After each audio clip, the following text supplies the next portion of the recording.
Դե ինչ վերադարձանք տաղավար, սիրելի հեռուստադիտողներ, շարունակվում է առավոտ լուսո վիքենդը, իսկ մենք արդեն մեր տաղավարում հյուրընկալել ենք այսօրվա մեր երկրորդ հյուրին, շտապ ենք ներկայացնել երաժիշտ դուդուկահար Նորայր Գաբոյանն է մեր տաղավարում, ողջույն։ Բարև ձեզ, բարի առավոտ։ Շնորհակալ ենք առավոտը մեզ հետ սկսելու համար Նորայր, մենք տաղավարում հանդիպել էինք, բայց մի քիչ շատ է ժամանակը անցել, ինչ է փոխվել այս ամիսների, տարիների ընթացքում։ Դե ընդհանուր առմամբ ամեն ինչ կարելի ասել նույնն է, որովհետև երբ որ հանդիպել ենք, էլի նույնքան տենց ծառաբերված տարբեր պրոյեկտներում, տարբեր գրաֆիկներով, տենց տարբեր համերգային գործունեությունով, նույնպես շարունակվում է podcast-ը, ամեն ինչ շատ լավ է։ Ձեր վերջին նորություններից մենք գիտենք, որ աշնանային համերգ եք ունեցել Իտալիայում նաև, մեզ պատմեք համերգի մասին եւ առհասարակ օտարազգի հանդիսատեսը ինչպես է ընդունում մեր ծիրանափողը։ Դե համերգներ Եվրոպայում հատկապես շատ հաճախակի ենք ունենում տարբեր անսամբլերով եւ նաեւ սոլո համերգներով։ Կարող եմ մի բան ասել, որ փորձը ցույց է տալիս, որ ցանկացած այլ երաժշտական գործիքից հետո, երբ որ նվագում է կոնկրետ դուդուկ նվագարանը հայկական, ազդեցությունը հանդիսատեսի վրա, տպավորությունը հանդիսատեսի համար ստեղծում է շատ ավելի վառ ու շատ ավելի հոգում կպնող ինչ-որ տենց էֆեկտ է թողում մարդկանց վրա, որը որ ակնհայտ է, որովհետև շատ հաճախ լինում է, երբ որ գործիքները սոլո կատարումներով նվագում են, ու այդ ժամանակ կարողանում ես համեմատել ծափահարություններից, թե որ գործիքի կատարումն է ավելի հանդիսատեսին մոտ, ավելի հուզում հանդիսատեսին եւ հետեւաբար արձագանքը շատ ավելի բուռն է լինում։ Քանի որ Նորայր համերգներ ունենում եք Հայաստանում եւ Հայաստանի սահմաններից դուրս, հետաքրքիր է համեմատությունը հայ հանդիսատեսի Հայաստանում եւ Սփյուռքում բնակվող մեր հայրենակիցների, ինչպիսին է արձագանքը հենց լսում են այս հնչյունները։ Առասարակ իմ սուբյեկտիվ կարծիքը հետեւյալն է, որ Հայաստանում ու հայ հանդիսատեսի, հայաստանցի հանդիսատեսի համար նվագելը պատասխանատու ու ամենադժվար փորձությունն է, էլի արտիստի համար։ Մարդիկ կան, շատ մարդիկ կան, ովքեր որ սպասում են ինչ-որ մի բան, որ այնպես չստացվի, կամ մի հատ կիքսային ինչ-որ պահ լինի, էլի հանդիսատեսը ավելի քննադատ է մեր մոտ։ Իսկ Սփյուռքի հայության համար կենթանի շփումը հայկական գործիքների հետ, հայկական երաժշտության հետ ոչ միշտ է առօրյաբնույթ կրում։ Ինչ տարբերվող համագործակցություններ եք ունեցել վերջերս։ Դե վերջի մի 3 տարին համագործակցում եմ Ուդահար աշխարհահռչակ երաժիշտ Դաֆր Յուսեֆի հետ, իր անսամբլում եմ նվագում, իր հետ շատ հաճախ համերգներ ենք նվագում շատ տարբեր երկրներում։ Այս տարի օրինակ Մարոկոյում մասնակցեցինք շատ մեծ ֆեստիվալի ու շատ տենց պատմություն ունեցող ֆեստիվալի, որի հիմքը դե բնականաբար ռիթմն էր Աֆրիկայում ու այդ տրամադրությունը շատ տենց ես նախկինում չէի ունեցել նման փորձառություն ու շատ տպավորիչ էր։ Կարամ առանձնացնեմ օրինակ այդ ֆեստիվալի այդ համերգը, որպես տենց առանձնահատուկ համագործակցություն, որտեղ նվագեցինք նաև աֆրիկացի երաժիշտների հետ ու այդ շամենը շատ սիրում էր։ Հիանալի է։ Ես առաջարկում եմ մի քիչ հետ գնանք սկիզբ, ինչպես փողային նվագարանները դարձան հետաքրքիր ձեզ համար Նորայր։ Իմ դեպքում ընտանիքից է գալիս, որովհետև պապիկիս եղբայրը մեր գյուղում եղել է շատ հայտնի դուդուկահար, նվագել հայկական փողային գործիքներ, իմ ընտանիքը շատ սիրել է այդ երգը երաժշտությունը, կատակները, մեր Գաբոյանները, առհասարակ մեր ազգը շատ տենց ասող խոսող երաժշտական մարդիկ են բոլորը երաժշտասեր ու հորս ցանկությունն ա եղել սկզբում, քանի որ կարծում եմ դուդուկ նվագարանը կամ առհասարակ ազգային գործիքները ճիշտ ընկալելու, հասկանալու եւ նշանակությունը ճիշտ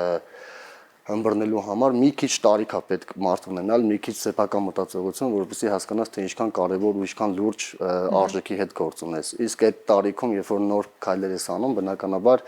կարծում եմ նորմալ է, որ ինչ որ մեկը հորդորում է, այս դեպքում իմ հայրն է ինձ այս գծի վրա դրել, ասենց ասած։ Նորայր, քանի տարի է ինչ երաժշտությամբ եք զբաղվում։ Նվագում եմ 2003 թվականից երևի, արդեն շատ։ Թիվը չնշ, արդեն շատ։ Իրականում ծիրանափողով է սկսվել, հենց ձեր առաջին գործիքը ծիրանափողն է եղել։ Քանի որ մեր գյուղում ես Քյավառի Կարմիր գյուղից եմ, Գավառ քաղաքի, կար արվեստի դպրոց, որտեղ դասավանդում էին հենց դուդուկ նվագարանը։ Սկզբում ես քանդակագործության էի գնում, հենց այդ նույն արվեստի դպրոցում, հետո սաուն անցում դուդուկի։ Հետո պապան ասեց դուդուկը ավելի լավն է։ Հա, դուդուկից ավելի լավ ձայն է դուրս գալիս։ Այդպես հորս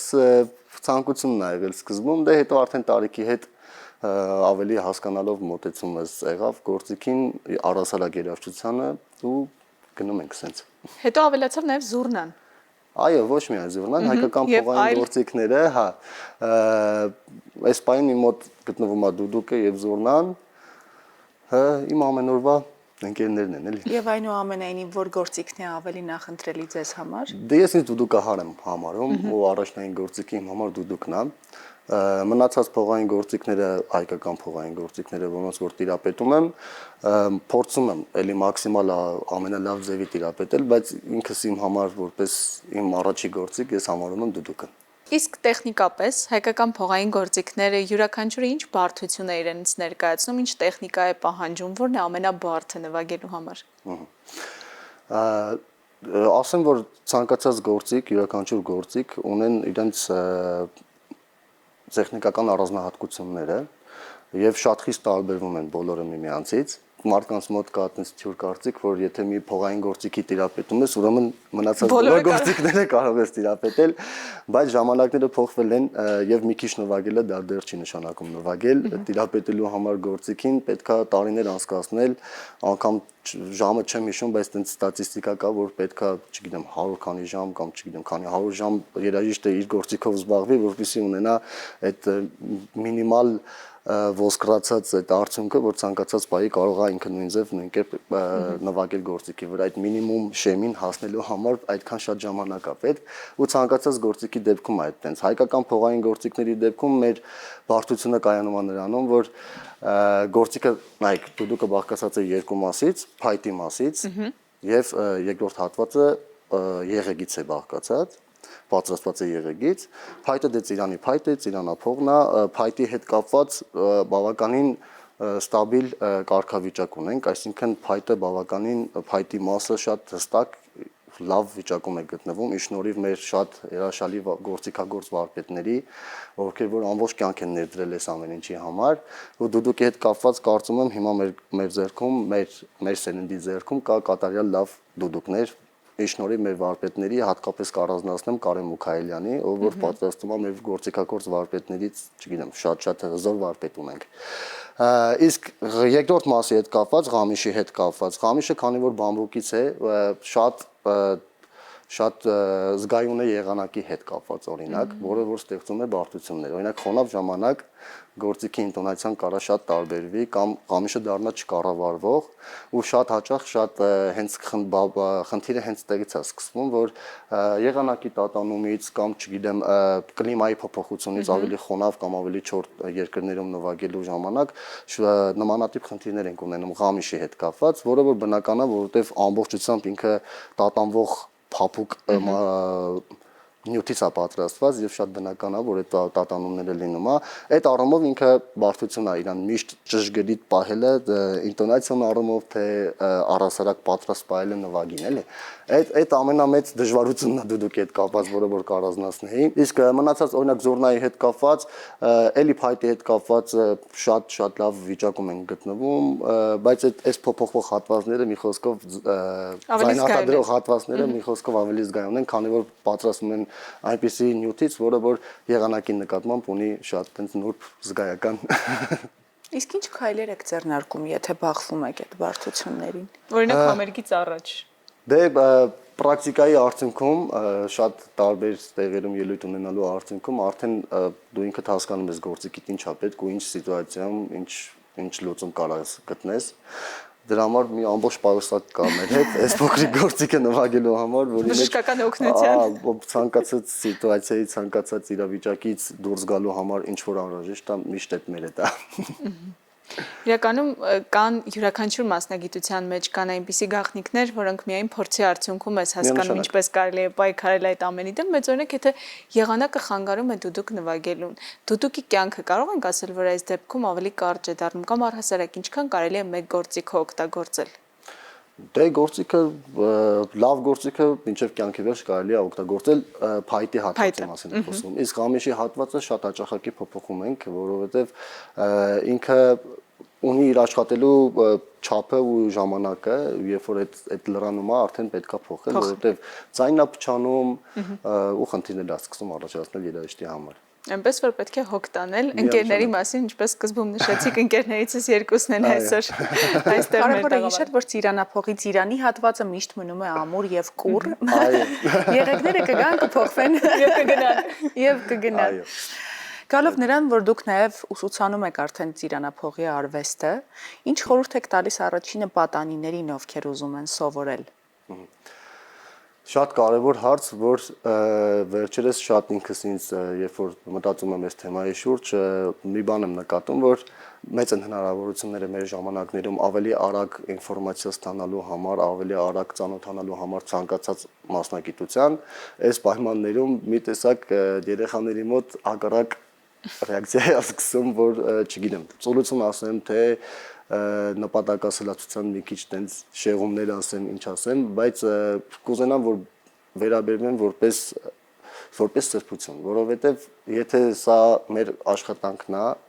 ու գործիքը գտնվում է մեր ձեռքում, ինչ նախանգարում լինել ամենալավը այդ տվյալ գործում կամ ամենալավ հասկացողությունը սխալ եմ համարում երաժշտության մեջ, բայց ինչ նախանգարում, որ չլինես այնպիսի երաժիշտ, որ քեզանից բան ներկայացնես, ունենաս համ, ունենաս հոտ, ունենաս քո լսարանը եւ կայանաս որպես երաժիշտ։ Այս պետք է լինի գերագույն նպատակը ու պետք է ուղղակի քնել ու արթնանալ այս նպատակին հասնելու համար։ Միակ տարբերակը երաժիշտ դառնալու է սա։ Նորայր մեր ծիրանափողի լեգենդների, նաև ձեր շնորհիվ բավականին մեծ տարածում ու հանրահռչակում է գտել հենց դուդուկը, ծիրանափողը, ոչ միայն մեզ մոտ, այլ նաև ամբողջ աշխարհում, բայց կարող ենք ասել, որ մեզ մոտ, երբ դուք համելշփվում եք պատանիների հետ, որոնք սովորում են այս մասնագիտությունը, կա մի փոքր հատուկ վերաբերմունք ծիրանափողին եւ շատ հաճախ մոռանում ենք մեր հայկական մյուս փողային նվագարանները։ Ու ինչ է արվում այս ուղղությամբ։ Ուրեմն ես ասեմ իմ տեսակետը, թե ինչիա դուդուկը այսքան տարածված մեր առասարակ մեր կյանքում, հայ մարդու կյանքում, որովհետև դուդուկը տարիներ շարունակ, դարեր շարունակ հայ մարդու կենցաղի հետ քայլել է, այսինքն մարդու կենցաղի մեջ շատ մեծ նշանակություն է ունեցել հենց դուդուկ նվագարանը։ Խոսքս հենց կոնկրետ կենցաղի մասին է, որ մեր, չգիտեմ, տխուր արարողությունների ժամանակ կամ ուրախ արարողությունների ժամանակ կամ առասարակ երաժշտությունը միշտ ուղեկից է եղել ու գործիքը իր չափերից ելնելով մեր վարպետների լավ կատարելու ու լավ դպրոց հիմնելու ու բնականաբար այդ դպրոցի շարունակության շնորհիվ հայ մարդու կյանքում միշտ դուդուկ նվագարանը ներկա է եղել այնպես ինչպես որ ոչ մի ազգի կյանքում չի եղել ներկա, չնայած որ փորձում են տարբեր ազգեր նվագել դուդուկը, ու դա շատ լավ է,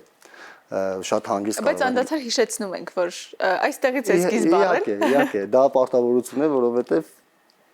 պետքա տիրություն անել։ Մենակ նվագելը շատ քիչ է, էլի։ Ոչ նյութական մշակութային արժեքները պետք է տեր կանգնել այդ ամենին։ Դուք կարծում եք գիտեք, որ դուդուկը ՅՈՒՆԵՍԿՕ-ի կողմից ճանաչվել է ոչ նյութական արժեքների գլուխգործոց, իսկ դա արդեն մեծ հաղթանակ է մեզ համար։ Իսկ ինչ է արվում, որ մյուս գործիքները հայկական փողային եւս գտնեն այդ նույն հանրահռչակումը, տարածումը եւ վաղը մյուսօրը մենք չունենանք մասնագետների պակաս։ Տեսեք, օրինակ մեր վարպետ Նուրար Քարտաշյանի շնորհիվ, օրինակ Բլուլ նվագարանը, որի մասին արդեն ընկերս խոսել է, կարծում եմ իզուր խոսալ, այս պահին իմ կողմից այդ ամենի չի մասին, բայց ուզում եմ առանձնացնել, որ օրինակ ունենք մեր օրերում մեր կողքին ապրող վարպետներ, արդեն նշեցի վարպետ Նուրար Քարտաշյանի գլխավորությամբ, ովքեր որ չեն դադարում մտածել գործիքի կատարելագործման մասին, օրինակ վարպետը ավելացրել է Բլուլ նվագարանի վրա 8-րդ անցքը, որը որ ահագին շատ մեծ լայնացրել է գործիքի հնարավորությունները, դիապազոնը եւ կատարողական սպեկտրը շատ մեծացրել է։ Կարծում եմ լավ նվագելով եւ միայն մտածելով այս գործիքը ուր ցանկացած գործիք ուր կարող է մեզ տանել որպես մեր մշակույթի մի առանձին ճանապարհ, այդ մասին մտածելով պետքա քայլել ձեռնարկել, կարծում եմ լուծումը դա է։ Հատուկ թե ինչ է ձեռնարկվում այս պահին, ես այս պահին մենակ փորձում եմ լավ նվագել, որպեսզի ինչ-որ մեկին ոգեշնչեմ իմ նվագով։ Լավագույն օրինակը լինի։ Ես անարդար եմ համարում այնուամենայնիվ այսքան խոսել ծիրանափողից եւ ի վերջո չլսել այդ ելևէջները, երանգները եւ երաժշտականացնել, ոչ միայն խոսել երաժշտության մասին։ Ձեզ պիտի խնդրենք որևէ ստեղծագործություն մեզ համար նվագեք, նոր շարունակենք։ Սիրով։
կատարեցի Ուրես մայրին